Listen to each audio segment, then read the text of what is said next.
So, good evening. My name is Kristen Batchelder. I'm going to be the moderator for our Veterans Conversation tonight, sponsored by Yuba-Sutter Arts. Thank you to all of our panelists tonight, and I'm going to briefly introduce them and then let them talk about their experiences. So, as I said, my name is Kristen Batchelder. I am a resource specialist for the Prevention and Early Intervention Program at Sutter-Yuba Behavioral Health and Sutter County Public Health. And from behavioral health and public health, we also have John Flo, who is the program manager for various programs within Sutter-Yuba Behavioral Health and Public Health, and he's also an Air Force veteran. Mark Schlitzmeyer is the Health and Human Services Branch Director for Adult Services with Sutter County. Steve Dilley is with us from Veteran Arts Project, or Vet Art for short. He's the Executive Director, and that program is a community-based arts organization serving veterans, active duty spouses, dependents, caregivers, and the community through process-driven deep arts engagement and art therapy. We also have Aaron Burks, who is a Navy and Army veteran and a visual artist. Chris Thompson, who is an Air Force veteran and a ceramics artist. Joe Moy, who is a Navy veteran and a musician, theater artist, poetry artist, and chalk artist. And Army veteran Louise Gonzalez, who's a digital artist and art major at Yuba College. So now I'd like to invite you to share a little bit about yourselves. What did you do in the service? And what is your background in art? And so actually, before I get there, Steve, do you want to share a little bit more about the program, and then we can get to our panelists? Yeah, real quickly, I started the Veterans Art Project. I felt I had a artistic responsibility to help veterans.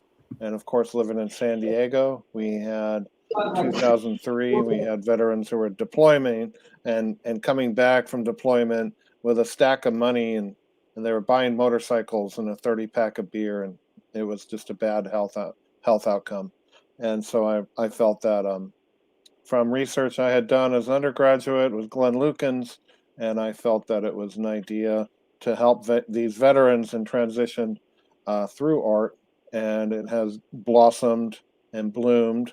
And in 2019, we caught wind of this contract with the Mental Health Services Oversight Accountability Commission, and it's all about getting veterans to exhibit their art and share that passion many times with other artists, and how that leads to healthy outcomes. And we are so happy to be here, and this little idea I started has gotten bigger than I ever expected. And I'm just happy to have this discussion with everyone as part of the advocacy and education of the Mental Health Services Oversight Accountability Commission's innovation funding veteran pop-up art cafes. Thank you. So Aaron, let's start with you. Tell us who you are. What did you do in the service? What is your background in art? And you're muted, Aaron, but we want to hear you.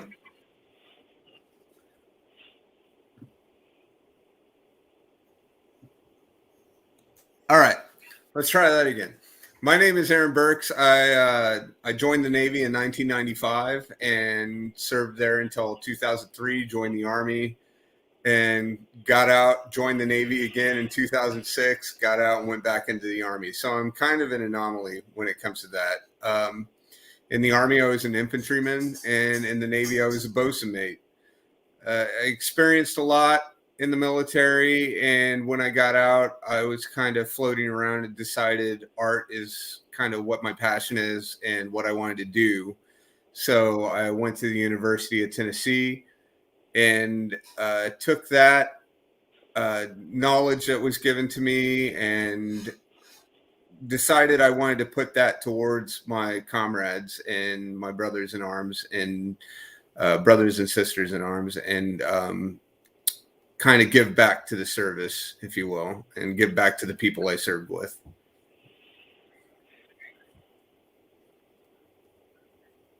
I think now you're muted.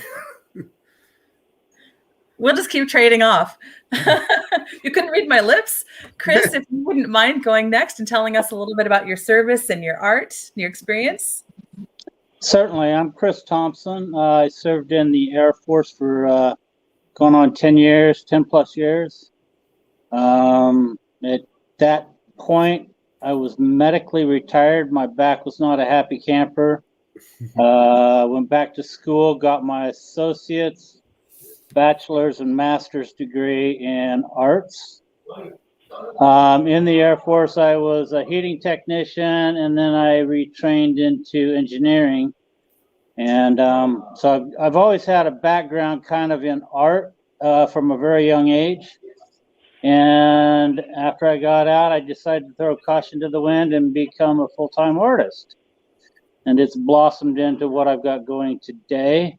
It's been very, very therapeutic for me to work with clay, to work in ceramics. The depth of the field of ceramics is just so incredible. There's so much to know. I could do something new every day of my life, every week of my life, and if I lived to 210, I wouldn't do it all. So ceramics is really a great place for me to be. Thank you. Thank you. And Joe?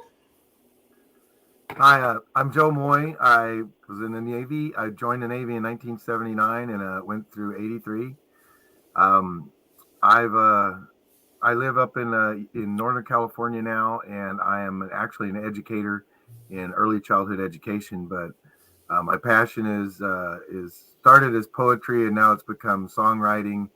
And then I also I got into acting as an accident and realized that I found the same things that the military brought to me, which was that teamwork, comrades, people working for a regular cause. And yeah, so it's kind of cool. I mean, I do think that the arts have a healing power, and it's a great place to grow. Thank you. And Louise? Hi, thank you. Louise Gonzalez, Army veteran, did 11 years, was a mechanic. I did all my time with the airborne units from the 173rd, 82nd to 1st Group. So you already know I have a bad back and messed up ankles and everything. I did 4 combat tours and then was medically retired in 2017.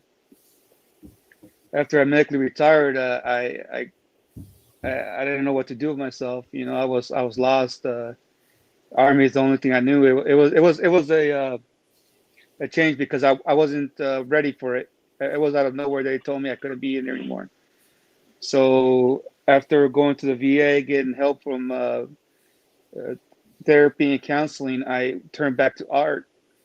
I remember as a child, I always drew, and I've been drawing since forever. Even while I was in the military, I would draw doodles of other people just to, you know, lighten up the mood. So after a while, and I felt myself, hey, I can actually go to school again. I'm ready. Like I don't feel like I'm freaking out. I went to Yuba College, and sure enough, at first when I started out, I thought to myself, I can't do this. I want to be able to do this, but with the push of my wife and my children, you know, I ended up getting honor roll like 2 or 3 times in a row. And here at the end of this semester, I'll get my associates in arts. But art to me it's very therapeutic. It's like you don't have to think. You just think about an emotion, and all I do is digital. It's so simple because I don't have to pull out a whole dresser full of paints or anything. I just do it all on my tablet. And I do it to help other people who have lost pets, people who have lost children, people, you know, I go around and ask them, hey, would you like me to draw them? And I don't charge. I just do it because it's the right thing to do to help other people.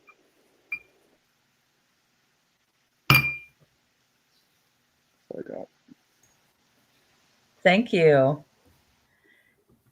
And John and Mark, I'll ask you to just tell a little bit about your role with behavioral health and public health. And John, do you want to start? Sure. My name is John Flo. I'm Program Manager of Community Services at Sutter-Yuba Behavioral Health and also working for public health. And we provide prevention early intervention programs. We focus on,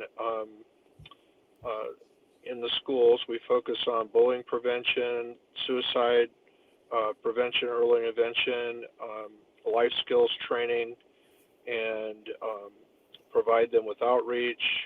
And we provide a wide variety of other trainings as well. And for our outreach programs, we have worked a lot with the veterans. We worked with the Veteran Stand Down. We've worked with our local Veteran Services Officer and providing support to him and interacting in that way. And we have a great team that Kristen's a part of, and very proud of all the work that they do. Thank you. And Mark. Hi, everybody. My name is Mark Schlitzmeyer. I'm the branch director for adult services at Sutter County Health and Human Services. And the branch that I oversee, a big chunk of it, probably about 80% of the folks that are in the adult services branch work for Sutter-Yuba Behavioral Health. So the bulk of my job is overseeing adult outpatient programs at Sutter-Yuba Behavioral Health. We have a lot of those, and I'll be happy to talk about some of the programs tonight if folks have questions about those. By way of my kind of training and history, I went to graduate school in psychology. I'm a clinical psychologist. I started out here at Sutter-Yuba Behavioral Health as a therapist, and then became a supervisor, program manager, and now I'm been in the branch director role for about 3 years now. And so I'm pretty familiar with most of the adult programs that we have, and I'm just happy to be here. Also, I do have an artistic side as well. I'm a musician. I play the guitar, I sing, and I like to write songs. So that's a little bit about me. Thank you. And Mark, I'm going to probably ask you later about therapeutic qualities of the music because I've seen it happening. So, but I'll wait for that. So, artists in the room, if you would share with us a little bit about your process, what you enjoy most about your work when you're working in the arts, or how you feel as you engage with your artistic experience. Louise, would you mind starting us this time? Yeah, I'll start you. Well, the best way to do it is to switch over my camera so I could show you, some of my work. So I'm gonna open this and then switch my camera to the back camera.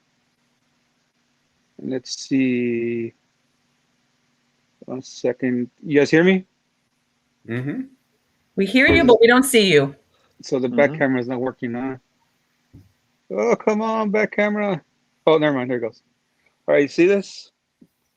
So here's my tablet. This is what I draw on. Here's my pencil. So I'm going to show you one that I recently did for somebody who lost their pet. You guys see that? Sorry, you can't hear our heads nodding. Yes, we can see that. Yes. Okay. This is mostly black and white, but I love using the different shades. And the closer you look, the more detail you'll see. And I don't know, who here is an art major, but a lot of it was to do with arts is lines and expressional lines. Like if you do circular, it's more of it gives you more peace. Whereas if it was square, it's more rough and around the edges. Triangles are like more like every shape gives you a feeling. Every color as well. Like, let me show you. Let's see. You can tell I draw a lot. Let's see. That's great. We got a lot of work right there on your tablet to share. Yeah, I draw a lot. This is me and my dog right here. Do you You find could tell, do you find the pets tend to be one of your muses? They are, because it used to be, I had a service dog, and dogs, no matter what, they portray emotion. And if anybody ever had a dog before, you know that no matter what, they will love you unconventionally. No matter what you do, they will be there for you. So true. Like this one here is my daughter's dog, and you can see Nice. how you can just put emotion right into the eyes. They show human emotion, and people don't understand that art could be anything. I could draw. It doesn't even have to make sense as long as it's you're just trying to show something that's on your mind, something that's in your head. Like here, let me show you something. Here, let me show you an art project I completed. I do a lot of art classes right now, so I do alternate art, and you could tell just here. If you look closer, you see that it's not just art. It's just not a marker. It's not paint. It's something else. There's pieces of equipment. You see that? Yeah, mixed media. I love it. And then here's another one I like that I did for my class. Not this one. I did this for mixed media. Where is it? Right here. This is burned wood with charcoal and marker. Louise, what does it feel like when you're creating this kind of art? I've never used digital art. I'm not an artist myself, It unless you feels count baking, but it feels liberating, because with paper, if you make a mistake, you cannot go back. You got to do all kinds of things. With, like with digital, I go as close as possible and give as much detail. So I feel relaxed. I could easily just stroke it up and down and then zoom out. And then at the end result, I'm happy with how it comes out. It feels liberating to show, because this one here is one of my final projects, which is showing me how my service dog made me feel at the time when I needed her the most, from dark all the way to light. So it feels liberating, to go through a process to smooth it out, and to show others that how it feels to be in the inside, on the what something that's on the outside. thank you for sharing those with us. So you can tell I also do portraits too. That's lovely. So I do And it. do I you do it get all. these printed out? I don't. I keep them here, and then when I do decide to print it out, I'll print them out. Do you have Right a now, website or anything? I have an Instagram. What's your Instagram? I'll type it in the chat. All right. It's a great idea. But Thank you. And a lot while you do that, Joe, if you were going to show anything to us, this is your chance to get that prepped for us. Will you tell us a little bit about your process and what you enjoy most about your work in the arts, or your experience with that? Oh, sure. I'm married to a visual artist, and I would love to bring you all the work she does, but she's,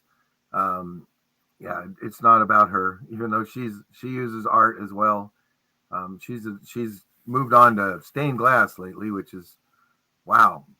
So anyway, I started as a poet when I was in school and in the Navy. I wrote poetry. I never shared it with anybody. Pretty much just kept it to myself. And that morphed when I got into my 40s. I finally started learning how to play a guitar, and that was like that was I grew exponentially as an artist, because one of the reasons I ended up taking up guitar was I've always loved music, but I suffered through a second bout of severe depression, and the guitar was what I ended up being drawn to. And then I started combining my poetry with the guitar, and started making up songs. And a lot of times the songs were, when you're in the hole, when you're in the pit, it's depressing. you do a lot of depressing stuff. And I wrote a lot of depressing songs. I did. Luckily, nobody has to listen to them. But in that process, somehow I got rid of all that darkness through the guitar. It's kind of like a way to release it, get rid of it. And so now I'm in a band. I sing with a band and I play guitar. And I love theater as well, which is another place I found. The green room is where all of us weirdos hang out. Who knew? So if you want to find some like-minded creative people, the theater is the most wonderful place because it's little short jobs. You don't have to work your whole life there, just 6 months roughly. Rehearse. Everybody's working towards one goal, and everybody has their part to do. Some of the parts are small, some of them are bigger, but everybody has to do a part, which is really very familiar to the military. If you've ever, all of us that were in the military know those parts of where, hey, you got to get up and hand boxes to the guy next to you for the next 2 hours. I mean, those kind of things kind of build character, and they build that friendship and that need for partners in crime, as it were. So that's basically how I got saved through art. Music is the main one, but it's also being around artists, being around other creative people, sharing ideas, having people that think of odd things like putting equipment together to make spiders there, Louise. So that's pretty amazing. I mean, that's the kind of stuff that we need to promote. And I love, Steve, thank you so much for what you're doing. I'm 100% behind you, man. Thank you very much, Joe. And I think that's an important thing. You said that you had a process and you had an opportunity to express yourself. And like you said, no one has to listen to it, but I do believe that that's part of the creative process, and that even if we just dump it, you know what I mean? But it's like it's not in here anymore. You know what I mean? I think that's an important discernment that creativity offers us all. Thank you. Chris, do you want to tell us a little bit about your experience with your art and your process and what that experience is like for you?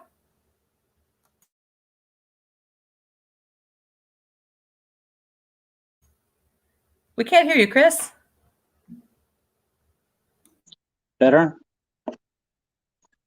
No, hold just a second.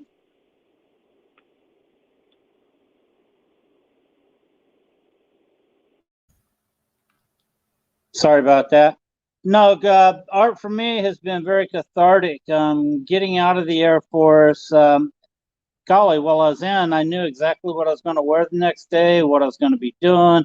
Everything was like nailed down. As an artist, that's not the deal. Golly, every day can be a new day.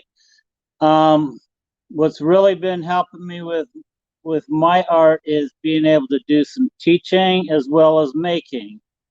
I really enjoy both, actually. Like-minded people that are also interested in ceramics.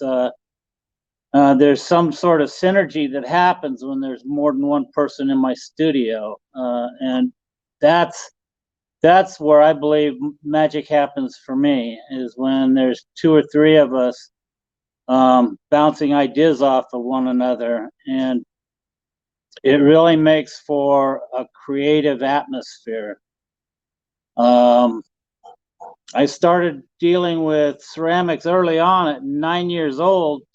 My mom tossed me some porcelain and asked me if I wanted to play with clay, and golly, I got bit by the clay bug that early, and it's never kind of left me. What it does for me is it keeps my mind occupied, because I've got a very, very fertile mind that wants to chomp on anything, and if I'm not mindful, and it can spiral into deep dark places, like what Joe was talking about. I can understand that, because golly, idle hands for me are not good. I need to be busy. I like to to be a part of the creative process. What I'm doing now is I've got a couple of different projects that I'm working on involving quite a number of bowls. One's an empty bowls and another one's an empty bowls and goblets event. And what they do is they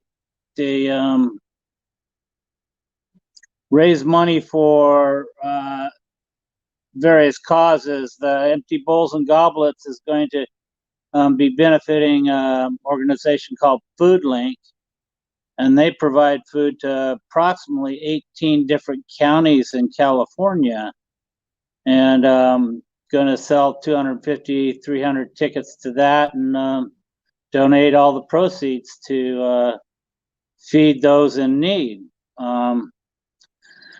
The other bowl project is a couple hundred bowls, and they're going to be little rice bowls or small soup bowls in a soup event. And that's going to benefit at-risk youth in the San Joaquin area. So they're both really wonderful events, and I'm so positioned that I'm able to donate a lot of my time and resources to things like that. And something about that gives me a feeling of a real meaning to my life, if you will. So that's kind of where I'm at with my art and what it does for me and the process. Thanks. Thank you. And Chris, it looks like you froze up there, so we could hear your voice, but your camera isn't moving anymore. So just so you know, I don't know if it's going to make a difference. And Erin, do you want to share with us your experience, your process, your feelings as you create? But we can't hear you. Let's try that again.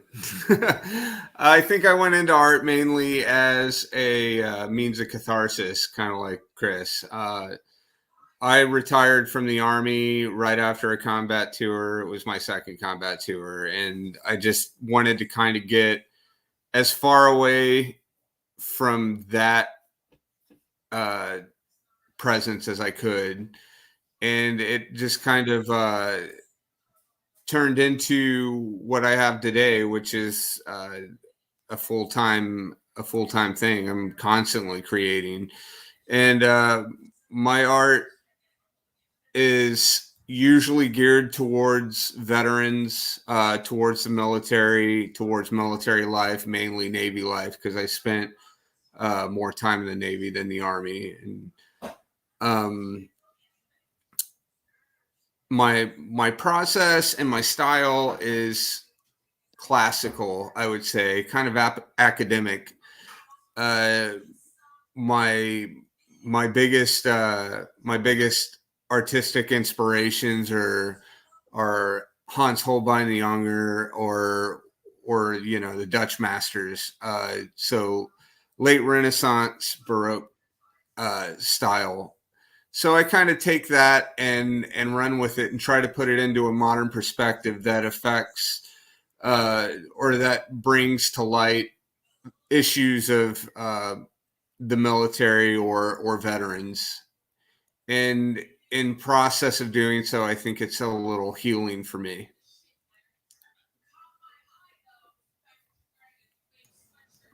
Thank you. So for all of you to think about, and Steve, did you want to add anything there? I could add to it, but I'm a civilian in this mix here, and but I'm a clay guy. I'm a process person, right? What's rewarding about doing ceramics? It's dirty, it's hard labor. Sign me up. Those are all things that I love too, but within this discussion, it's important that we are hearing. I'm writing down these words as you're all speaking, and able is in there, mindfulness, purpose, catharsis, healing, process, idle hands, Chris, right? Language, right? You're all using this these words to describe what you're doing, and I think they're really important words for us to all kind of embrace, because I think we all do it a little bit for a little bit of all those same reasons. And I'm really just pleased to hear you talking so clearly about what motivates you as artists. Sounds like there's a lot of people who really want to get back to playing in the mud, like when you're little kids. I recommend making bread. When you need bread, it's a lot of that same kind of muckiness, but really sensory experience. So, bread making for the non-artists out there. Mark and John, as not here as artists on the panel, would you like to share anything about process or experience with art? I know, Mark, you are an artist. Sure.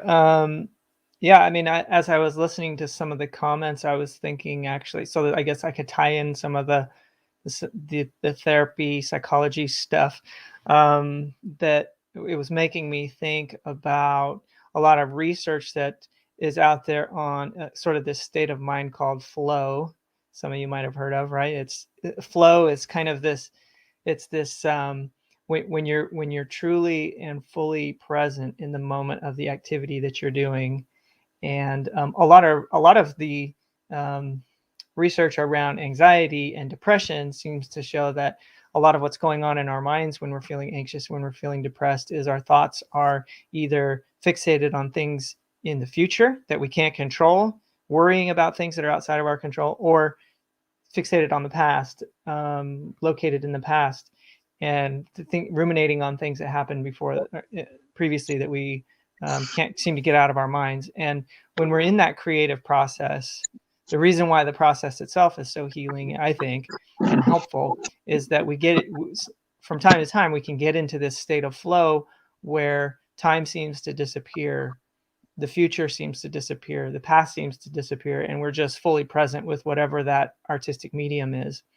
And people who experience flow also tend to, or who have activities in their life that allow them to experience flow, tend to report more happiness, tend to report more higher well-being. And so, and I don't think it's a coincidence that if we have something that we really connect with internally that allows us to get into that state of flow, then it gives us a sense of meaning and a sense of purpose in our lives. I know that for me personally, with music, in my experience making music, I lose sense of time when I'm like playing with a band, with a group, and we're really, you get into that space mentally where you're really into what you're creating together as a group. You have no awareness. It could be 7 hours, it could be 2 hours. You don't even know, right? Because you're just so present with what you're doing. And my belief is that's kind of the healing property of creativity, is that ability to be fully here and now and present when so much of our life we spend not present. We spend being sort of absent from the present moment. Thank you. That's a great lead into the kind of the next section. John, did you want to add anything to that section? I just think that, what Mark said too is what I'm feeling tonight is, the shared experiences. We have shared experiences of being in the military and understanding the wears and tears of that experience that may have had on our lives, whether it's physical, emotional, spiritual, whatever that is. And then also the shared experience of how we are using our skills and things that we're able to do to help us to be able to cope with the things that are going on in our lives. And we have those same shared experiences. We talked about depression, we talked about being alone. It's amazing on how we are not always aware of how connected we really are and how many other people share our same experiences that we've had in terms of coping, whether it's using art or whether it's our military experiences that we have gone through in our life to help us really stay connected with those that are around us. And that's what's helped me. I've got people in my life that I was in the service with that I stayed connected with after all these years. And I feel that that's really helped me and empowered me to be able to do what I do today. Thank you. So I'm going to ask you each to give, if you had to give just a short statement to veterans, active duty members, service people, families who are considering taking up some kind of art, why should they? And some of you have mentioned some things that to me would answer that question. But if you wanted to say to those people why they should take up art, what would you say, Joe? We want to hear. Yeah. There you are. I would say, well, geez, I mean, art to me has given me everything joyful that is in my life right now. In fact, I spend 90% of my time waiting to get back to my art. So I think I would share with them that it is the most rewarding thing you can do. Once you find what it is that you create, creating it will give you more joy than anything else you'll ever do. That's it. Thank you. Aaron, what would you say to those people, that group? I would say that art is an important part of the human experience. And as a veteran or as a military member, you hold a burden that nobody else has. And you have a unique perspective of the world. You use this to create visual or auditory images or three-dimensional objects that people will carry on through the centuries and look back on and say, this is what the world was like back then, or this is what this experience or this person experienced back then. It's a departure from our pre-recorded social media society that we have today, where everything is just kind of ephemeral. Art lasts forever. That's what I would say. Thank you. Steve, what would you say? It's fun. And I was wondering if I should have not muted myself. Please expand. I mean, one of my first ceramic instructors was a former Marine, and he would get up there and do these demos, and then he would remind everyone, it's like, hey, it's supposed to be fun, right? And it gives that permission for people to be curious and creative and investigate, and all those things coming together, and someone else mentioned this, creates joy. And you're on the great adventure, man. And that is the fun. And if it's nothing else, man, that's all it needs to be. Thank you. Mark? I wanted to mix things up and throw you all off. I guess I would say, 90% of the junk that and the negativity and toxicity that we experience, it all happens right up here. And I think that artistic expression pulls us down from here, right? Brings us down from the head, from the mental, down into the heart, and into the fingertips and the feet and the rest of the body, and pulls and keeps us there. So that's what I would say. That's why it's worth it. Thank you. John? Yeah, the things that help me is to being able to serve others and do the work that I do outside of what I do at work, to include what I do at work, helps me get into that place of being able to feel and being able to connect with what I'm feeling in my heart and my desire of doing that. That's what helps me is really in serving others. Thank you. Louise? I just want to say that art is therapeutic.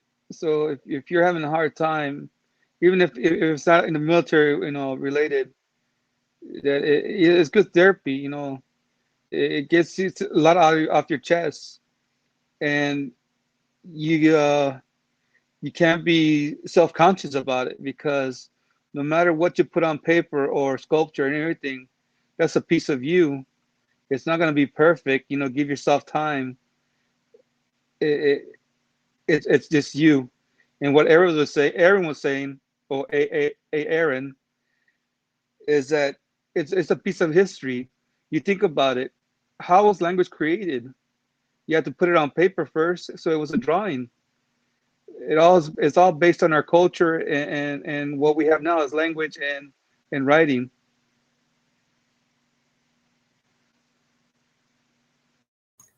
Thank you. And Chris, thank you.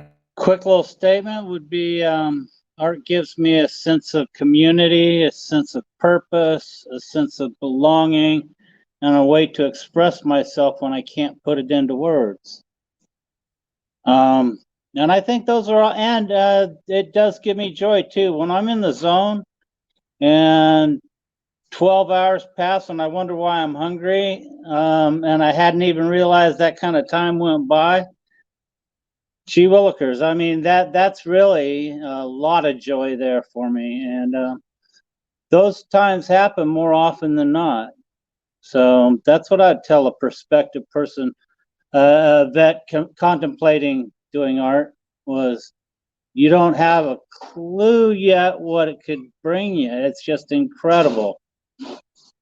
Thanks. Thank you. So, on the note of mental health and art, I know that a lot of you have touched on this already.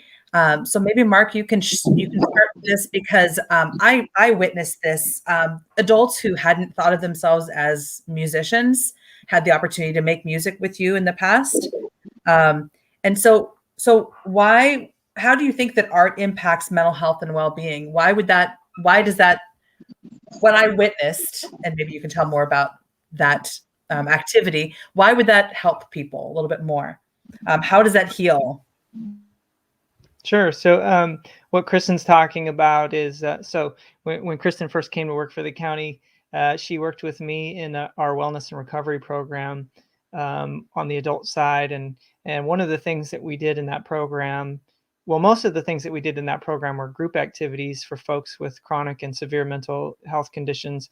And we had a lot of groups that were just designed around different things. We had art groups, we had gardening, we had some skill building groups, some money management types of things. But then we also had a music group. And I led that music group. We just had the opportunity as a group to kind of we would come together, we would write songs of our own and then perform those songs at, little get-togethers and celebrations that the recovery program would have, wellness and recovery program would have, or we would just sing favorite songs that folks, everybody liked the Beatles songs and things like that. So we would sing those songs together. And, I think part of it is what I, said before about helping people to kind of come out of this place of suffering where you're kind of stuck in your head, and bring yourself out of that place and express something, express some of that is an expression of suffering. And I think it was Joe that was talking about, in the beginning, when he first started writing songs, there was a lot of heavy themes of depression, right? Kind of a purging, I guess you could say. So I think that's one of the functions of art, is to kind of purge these darker parts of us, if you want to call it like the shadow side of us. I think that art gives us an opportunity to do that. And then there's also the flip side, the other side of that Steve touched on, which is the joy, right? Just having fun. And I think that the beautiful thing about artistic expression is that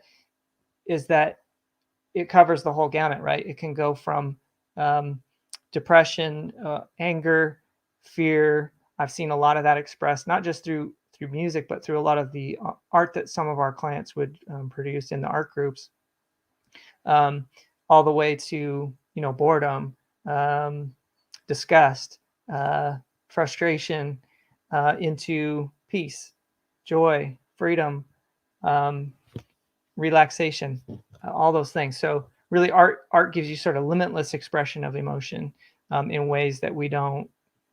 And I also agree with Louise's comment about how sort of the history of art. I believe that it's sort of genetically kind of bred into us. The oldest, civilizations, markings of civilization that we have seem to show that there's art, going back tens of thousands of years, right?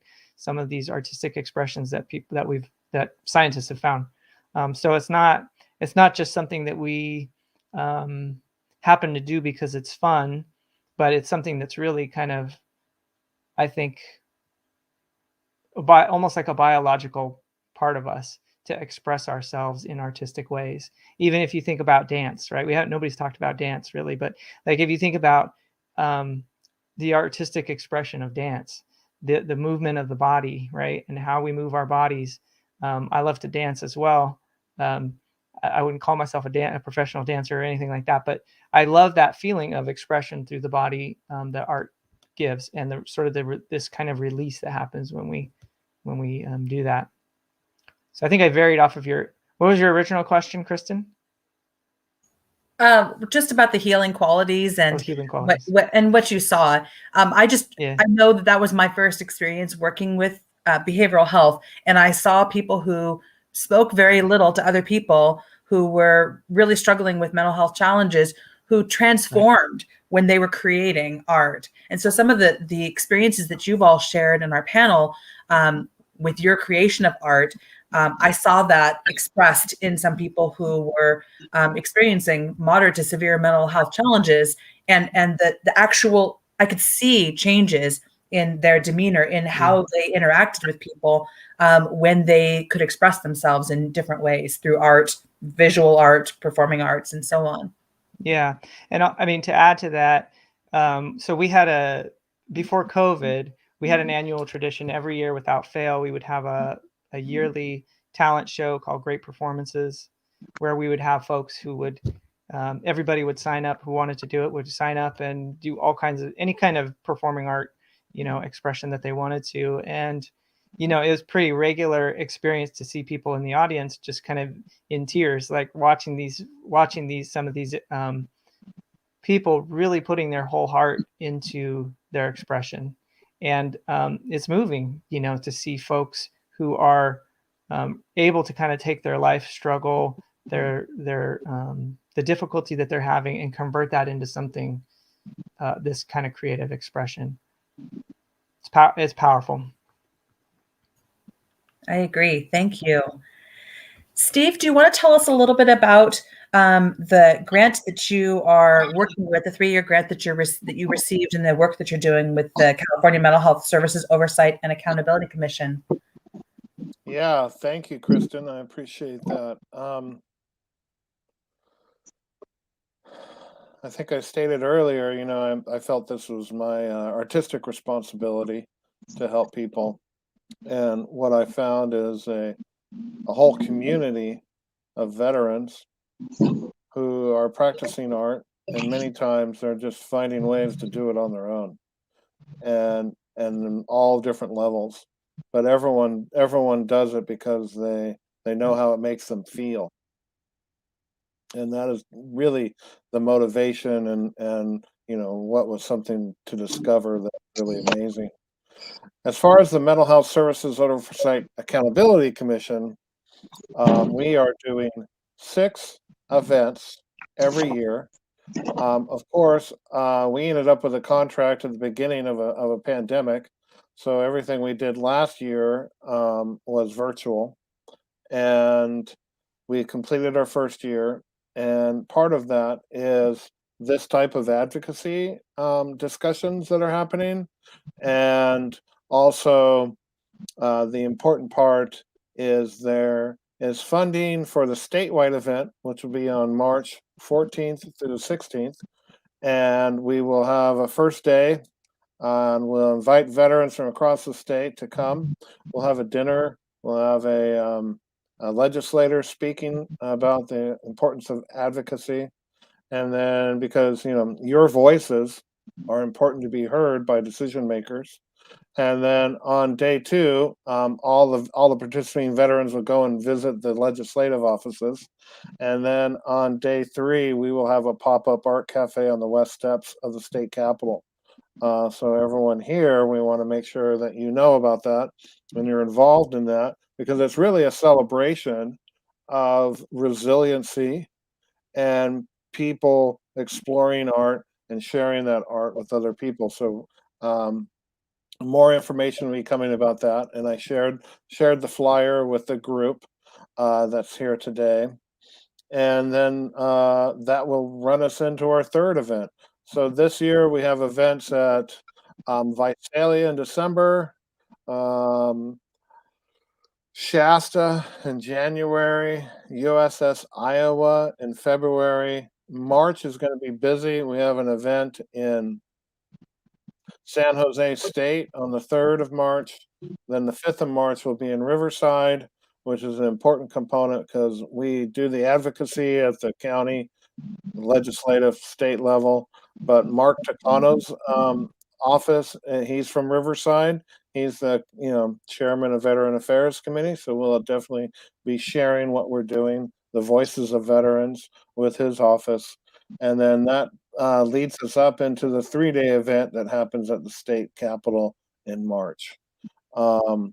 Chris will also be hosting and doing a community discussion forum with Aaron Toole, Jesse Albrecht, Omar Columbus, Reginald Green, and Tanya Savas, and Maria Salazar, talking about veterans who are doing work and how the Clay community specifically can be more involved with recruiting and sharing community and access to process.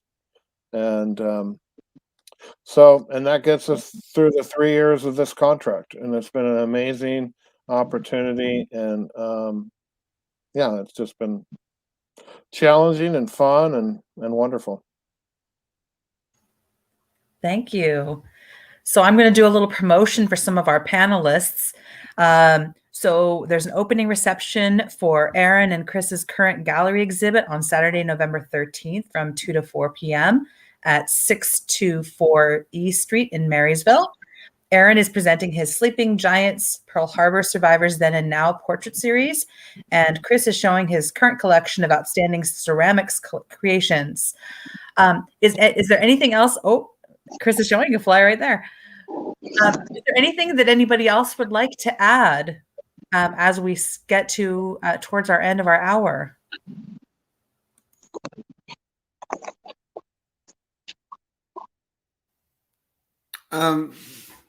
I think just real quick for me personally, the Sleeping Giants thing, Sleeping Giants, Pearl Harbor Veterans Then and Now, is a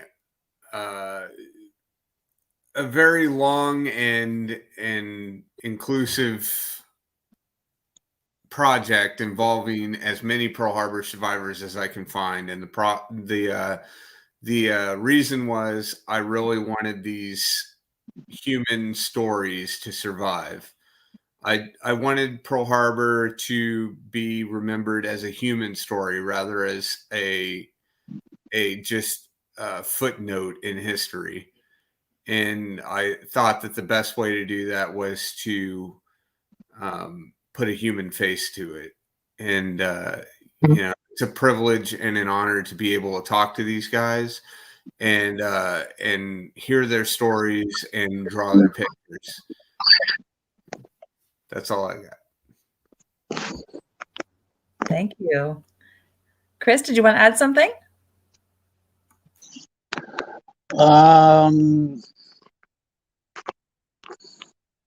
Golly. I didn't mean to put you on the spot. I saw you unmuted.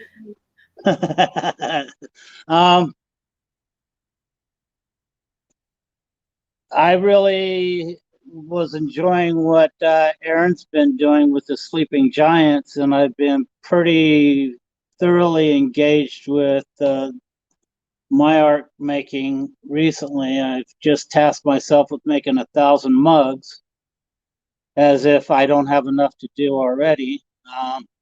But I like staying busy, and I like furthering my ability to create, and that's about it. This Saturday should be quite the nice little opening. So if you're in the area and you have the ability to get there, I'd sure love to see you. Thank you. Would anyone else like to add anything before we wrap up in our last 5 minutes?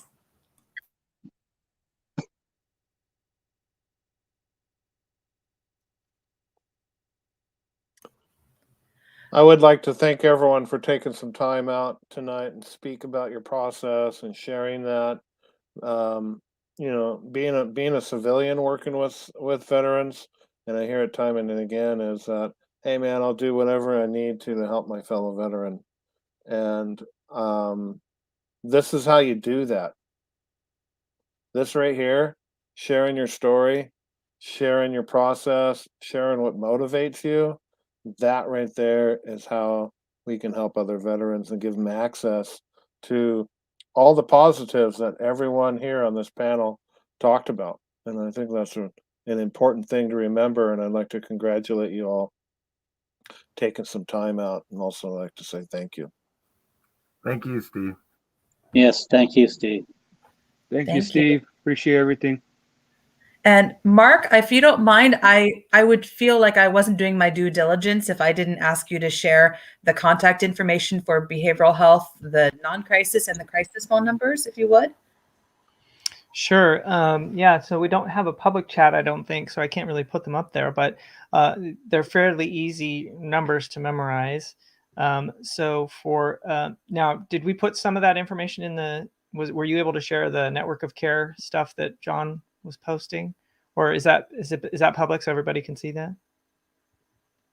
Or was that just in our private chat? I'm checking in the comments right now to see if our network of care, I don't see that. Oh, there, I see network of suttercounty.org/government/county county departments. Yeah. So that's for behavioral health programs. Yeah. So all of our numbers will be there on the Sutter County Network of Care website, but it's 822-7200. That's our main number for the clinic, and that's for both adult and children's services. You can call 822-7200. That's for non-crisis, non-emergency behavioral health services. And then for if it's a crisis and you really need somebody to talk to right away, the crisis number is 673-TALK, 673-TALK.